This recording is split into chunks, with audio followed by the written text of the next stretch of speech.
Mr. Speaker, first I want to congratulate Honorable Bwire for taking this bold step of bringing people who are marginalized and minorities in his constituency.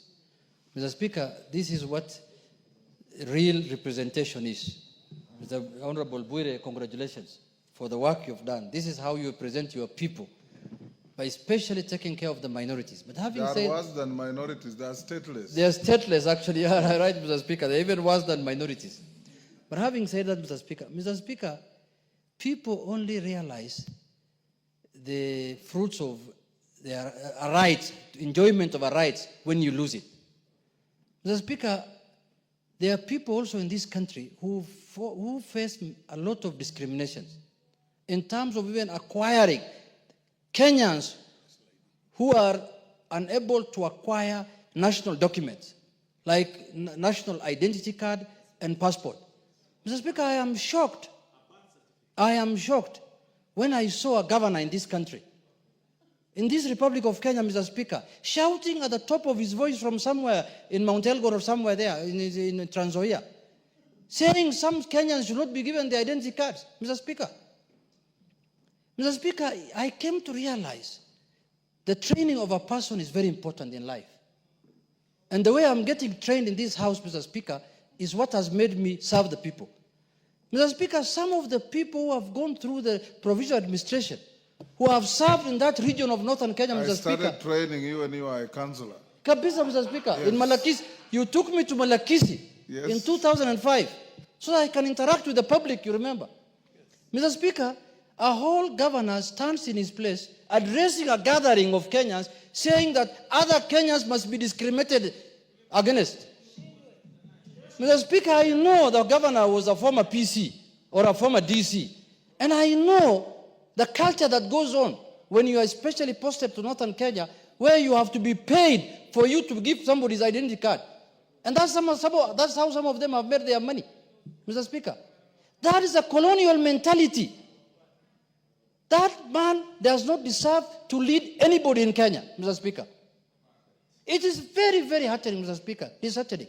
He does not even be a village elder, Mr. Speaker. When you can come openly and say that certain Kenyans should not be given an ID because they are bordering another country. Even him is running a county that is bordering Uganda. Shame on him. Shame on him. Mr. Speaker.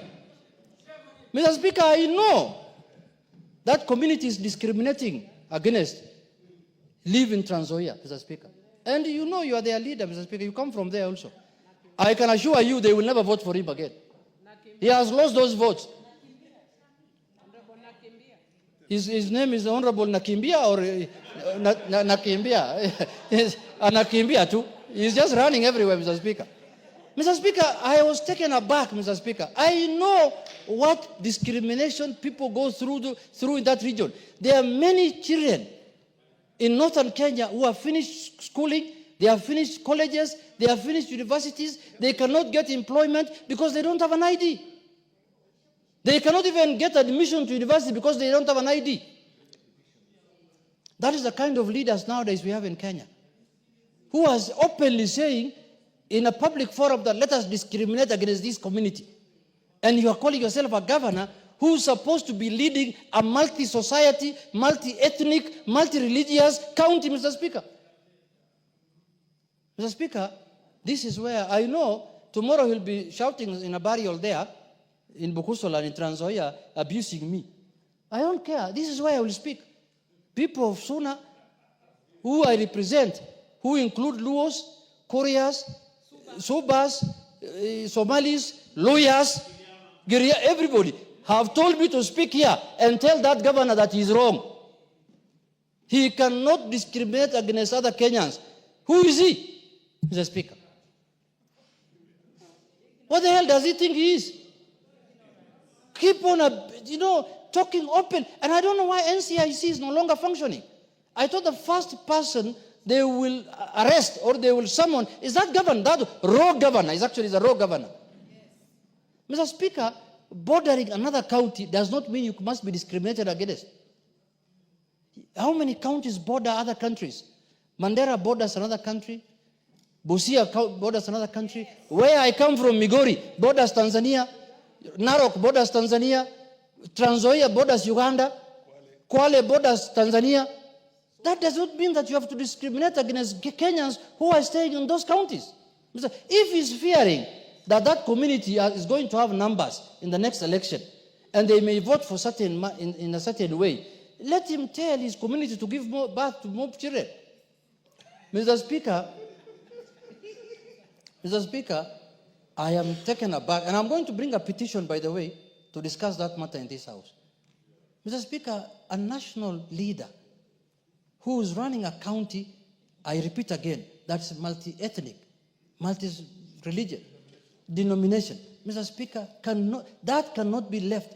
I saw the other day in some burial I attended, not at some burial, the burial of my speaker's mother, talking a lot of things. I could not even respond to him. I just kept quiet. When I remembered what he said from the community that I come from ancestral, I just looked at him and said, this is the guy who wants to deny my people ID cards.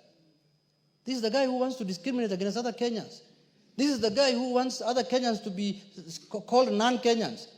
And he used to be a former regional ward, where if we start talking about what happened even under his leadership in the Rift Valley, Mr. Speaker, we'll be speaking here all day.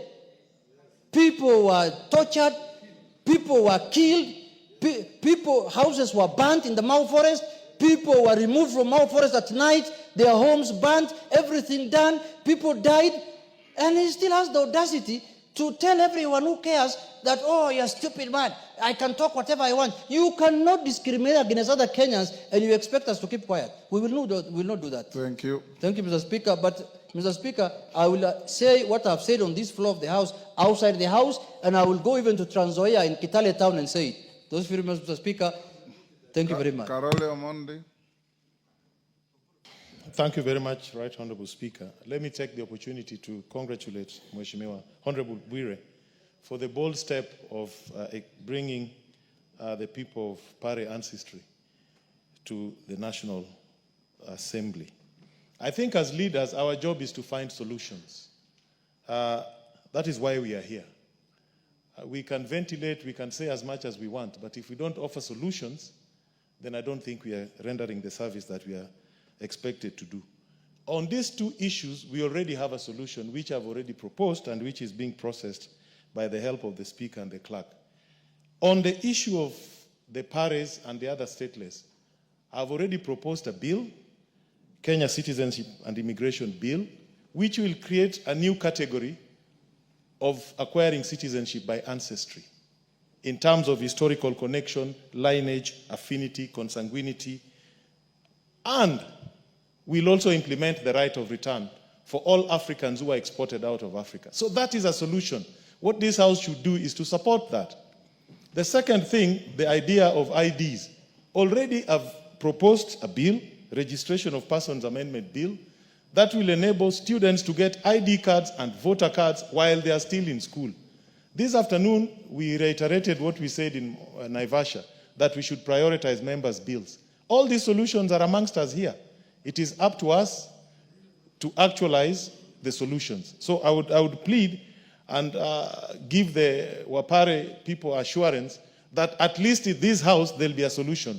They'll not be stateless. We will pass this bill and they will get the citizenship. In fact, I know Wapares very well. There's a famous joke in Tanzania, not to demean anybody, but they like to say, you know, my mother was from there. If you have money and you want to send it to your mother in the village, if you give it to Ampare, it will get to your mother. If you give it to Amchaga, it will not get there. But if you have a beautiful sister-in-law and you ask Amchaga to escort her to your mother, she will reach there. With Wapare, she will not reach. Thank you very much, Honorable Speaker. Yes, Benja.